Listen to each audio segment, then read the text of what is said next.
Man, somebody asked me about paperwork. I answered that question. I've been dealing with paperwork ever since. So I'm missing a few papers that I need for Section 8 at one of the... I might gotta get some of that candy. So we out here at this City Hall, outside of City Hall. Let's see how this go. I'm gonna get back with you. Super duper helpful, informative. Send me to the next department I needed to go to. So now we over here. Would they be contacting me that they're on their way, or is this a... I wonder, can I buy my multi-unit out here? Might as well start searching. Okay. Yeah. Yeah, I know some of y'all on my YouTube gonna be talking about the hand. I'm helping the rehab process. Exercising it every chance I get. Can they help you? Hey, how you doing, ma'am? Yale Street.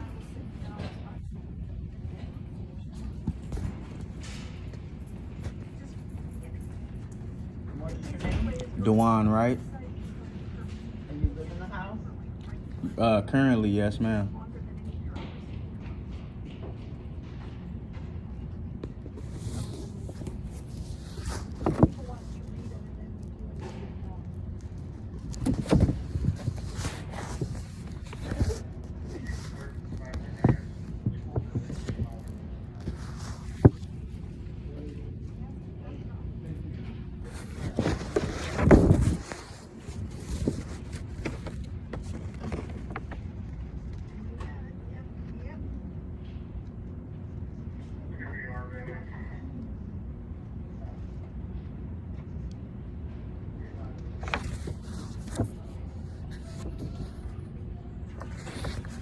You have your ID? Yes, ma'am.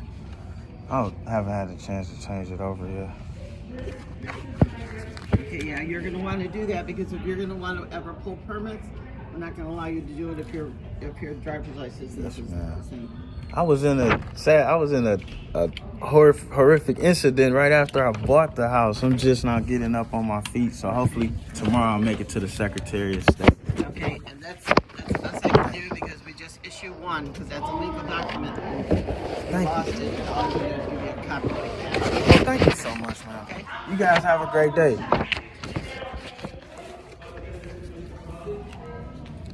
Okay.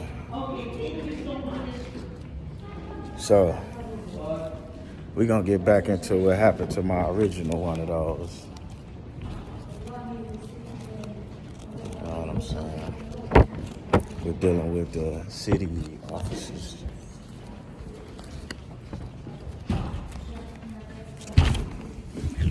Man, it's crazy. Black women paying for ass and everybody else got it naturally. How did they pull that switch over? Anyways, we're not here to solve the eighth wonders of the world right now.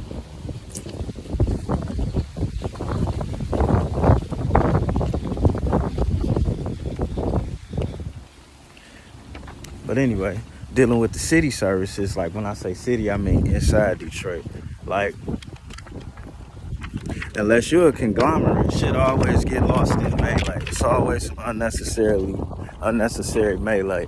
And since I'm a spot house owner, when I say spot, I mean like I own something here, I own something there. I don't own a block.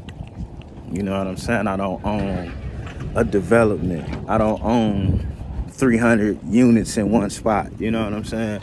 Now, things tend to work differently when you own like that in Michigan. And then quite frankly, contracting and getting contracts here, like the mob work different. It's not like other states. Like even after you certified to do something, you're gonna have to deal with somebody to be licensed to get your licenses and certain things like that. Don't get me wrong, it's loopholes to everything, but I'm just pointing out the facts of somebody like me that's on a small scale, you know what I'm saying? Somebody that may be worth $1 million, but like, which in the grand scheme of thing, when you're talking about property ownership, like, especially with the price of these houses being worth $1 million, is not a lot of money at all. Especially when you figure out they wire your assets and your fucking credit and your, depending on what type of life insurance you got, they, you know, all that counts. So technically being worth $1 million is basically just saying my kids won't be homeless if I fucking roll down the steps tomorrow. Which brings me to my next thing. Going through this, I see some of my insurances and assurances and disability, all that shit ain't right.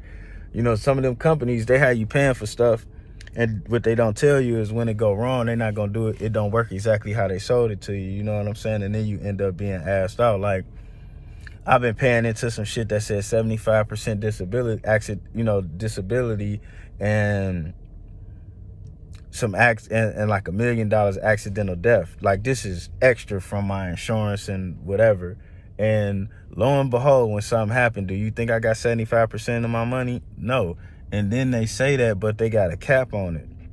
Like, it say 75% of your money up until something. And that may not even be 75%. That might be the same thing you got if you didn't pay them extra. You know what I'm saying? But they don't talk to us about this. But anyway, we got to get over here to the, okay, sister. We got to get over here to this other city to pass in this paperwork. Man, kids in school, man. Being the perfect father don't make you the perfect parent. You know what I'm saying? But more so over than that, some kind of jumped to my attention. Like, we just specifically gonna speak about Junior. Just specifically gonna speak about Junior. When Junior was first born, we planned Junior. When I say we planned Junior, I mean we bought ourselves out our lease. We saved money. We bought the car she wanted. But really, I wanted to get an Equinox. That was just, them bitches was just getting hot. They had just changed the body style. I thought it was the perfect baby mama mobile.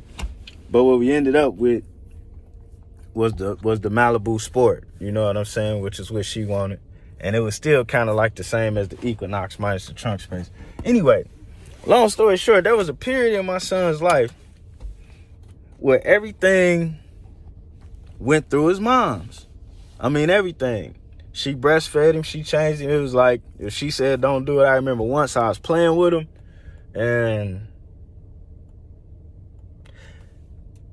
if he wasn't in the position for me to have to catch him, she probably would have knocked my head off with a lamp or some shit like that. You know what I'm saying? One of them type situations, you know what I'm saying? I couldn't really say much. This her baby, she nurturing him, woody woo, right? And I come to a time right now, Junior's 11, where, you know what? I need that same 4 years of nurturing my son into becoming a young man that she got from nurturing a baby into becoming a kid. Because he was a great kid.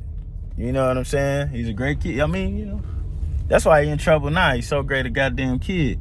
And he's enjoying being a kid, which is what he's supposed to do, you know, which is partly my fault, you know, but I can't say it's my fault. I want my kids to be cool and enjoy everything they can. But Puff Daddy over here enjoying too much, man. I don't know what's his issue. And then he got me. So now it's like, okay, well, if my grade's good, that mean I can really do whatever. And it's like, that ain't what I meant. That ain't what I meant, dog. That ain't what I meant. But I got interference in the transistor radio. Because truth be told, I think it should just be me and him. And I might be about to make it that way, because this guy here, he can't keep getting in trouble and shit, you know. We on our way to trying to not be worth $1 million, but actually have $1 million. And that take hard work and dedication. And he got to do hard work too. I mean, he can't just be, you know, then he in there with his jury on acting like this. So I'm really done made myself look bad. But I ain't gonna put my head in my hand like some parents do, you know what I'm saying, or just throw their hands up. Not gonna do that. Me and him gonna work this out. And if you're a father and you going through this, just know, man, the job ain't done, you know what I'm saying? I got friends who had kids before me that's touching, then not to mention my nieces and nephews, but we only gonna talk about parenting. I got friends that had kids before me, and what they going through with they 18 to 22-year-olds, you know what I'm saying? Don't get me wrong, even the ones that's doing everything perfect, they still willing to risk it all in a heartbeat for nothing. And I guess that's just a part of being young, you know what I'm saying? I'm not... Man, the comments that people be dropping on my YouTube page, what is he saying? I'm gonna have to log out of here with y'all to see what this guy. You know I love the comments. Let me dig in.